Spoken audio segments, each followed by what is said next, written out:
Nous accueillons aujourd'hui Jérémy Drouard, qui représente le Parti écolo pour la commune d'Anderlecht. Bonjour. Bonjour. Alors, tu as travaillé dans une commune bruxelloise, et puis maintenant tu travailles dans le cabinet de Christos Doulkeridis, et tu es diplômé de sciences politiques. Tu te présentes 3e sur la liste écolo à Anderlecht.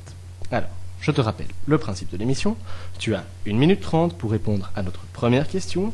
Ensuite, en fonction de ta réponse, nous te poserons différentes sous-questions. Si tu es prêt, nous pouvons commencer. Alors, si le Parti écolo remporte les élections à Anderlecht, quels sont les 3 projets ou initiatives en matière de culture pour les jeunes que tu comptes mettre en œuvre? Les 3 propositions d'Écolo Groen pour la culture des jeunes à Anderlecht seraient tout d'abord de réorganiser la culture à Anderlecht. Donc aujourd'hui, il y a des moyens qui sont affectés au service culture de la commune et d'autre part des moyens qui sont donnés au centre culturel. Ce centre culturel fonctionne actuellement très bien aujourd'hui à Anderlecht et notre proposition serait de centraliser les moyens au sein de ce centre culturel. Alors, ça aurait comme impact positif, tout d'abord, une certaine forme de dépolitisation de la culture à Anderlecht aujourd'hui. Ça aurait comme impact positif de diminuer les éventuelles concurrences, puisqu'il y a de temps en temps des activités qui sont organisées en même temps. Et d'autre part, ça permettrait de rationaliser les moyens et donc de permettre à ce centre culturel d'avoir des moyens financiers supplémentaires et des moyens humains supplémentaires qui seraient pris du service de la culture et donc de rationaliser les moyens. Deuxièmement, un renforcement du dispositif des maisons de jeunes. Donc ce dispositif existe bien sûr aujourd'hui. Nous avons pu voir lors de la législature passée qu'il y a eu quelques manquements. J'en prendrai pour exemple l'usine, qui est une maison de jeunes de Laroux. Cette maison de jeunes fonctionnait bien et a malheureusement dû fermer suite à la fin du bail des locaux qu'ils occupaient. Alors, cette donnée était connue de la commune. Elle n'a malheureusement pas été prise en compte et aujourd'hui, cette maison de jeunes se retrouve à la rue et aucune solution ne leur a été proposée en remplacement.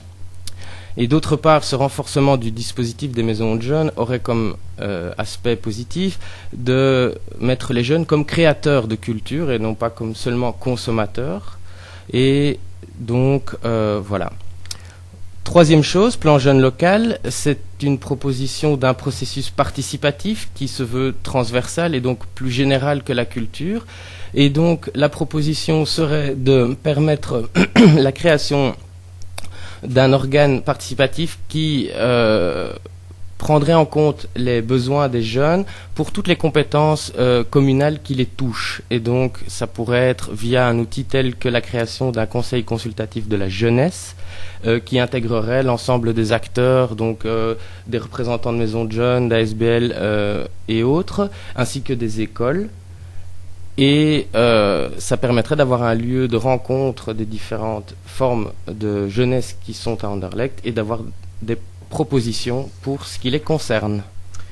Alors, comment, en termes de publicité, vas-tu essayer d'attirer les jeunes vers ces projets, vers les projets de la maison de jeunes, pour qu'ils viennent même dans l'organe consultatif que tu comptes créer? Comment comptes-tu attirer ces jeunes? Donc, il y a tout d'abord, bien sûr, les nouvelles technologies qui touchent quand même pas mal les jeunes. Donc, il pourrait y avoir une voie de communication par ce biais-là.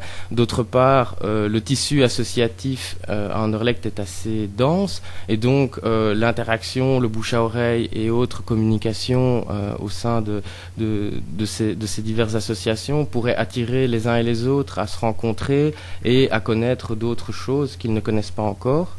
Et par ailleurs, la commune dispose d'outils de communication et il pourrait être aussi utile par ce biais-là.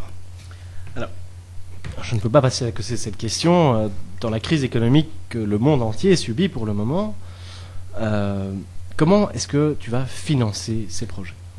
Donc, il y a tout d'abord, donc, dans la première proposition, il ne s'agit pas de moyens supplémentaires, mais bien d'une rationalisation de moyens. Donc, cette proposition-là ne coûte pas d'argent tant que tel. D'autre part, il pourrait dégager un certain budget participatif pour la création de ce conseil de la jeunesse, par exemple. Le budget communal, bien que nous soyons en crise, est aussi un choix politique et donc il s'agira de défendre ce que l'on a envie de faire pour Anderlecht, et la culture est un élément très important. Et je finirai en disant que les jeunes ont plus besoin d'un lieu d'expression, d'endroits de rencontre que d'argent, et donc il y aurait moyen de faire à petit prix pas mal de choses pour la culture des jeunes à Anderlecht. Alors, de quelle manière le Parti écolo à Anderlecht soutient ces projets? Autrement dit, comment est-ce que Écolo Anderlecht voit la culture et conçoit la culture? Donc la culture aujourd'hui, c'est un moyen d'expression, c'est aussi un moyen de découvrir l'autre, et donc l'objectif ici est bien sûr de décloisonner les différentes cultures qui existent et de se faire rencontrer pour mieux se connaître, et donc c'est aussi un objet de cohésion sociale important pour une commune. Donc il est nécessaire pour Écolo Groen de porter ce projet et de favoriser les rencontres à Anderlecht. Alors, de manière générale, on peut estimer que les jeunes ont un problème de reconnaissance, d'image, par rapport à leurs travaux dans leur vie professionnelle, mais aussi leurs travaux artistiques.